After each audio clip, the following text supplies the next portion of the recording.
Good morning, everybody. Hope y'all doing well. I'm out here at the Brock Flock Farms. Out here with my kids doing our morning chores.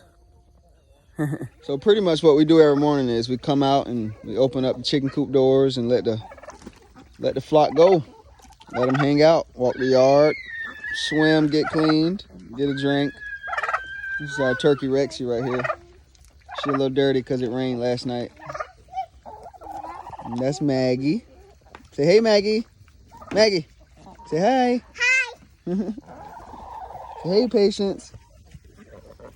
Oh, good catch. And that's Crew. Say hey, Crew. Hey. So this is what we do every morning.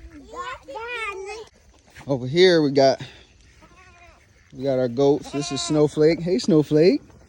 How you doing? And Sweet Pea right here.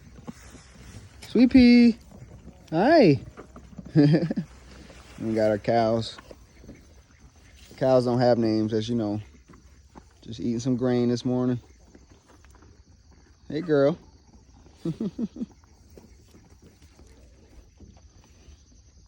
Chucks. Say hi. But yeah, this is what we pretty much do every morning. The kids just hang around the flock. Pew. Yep.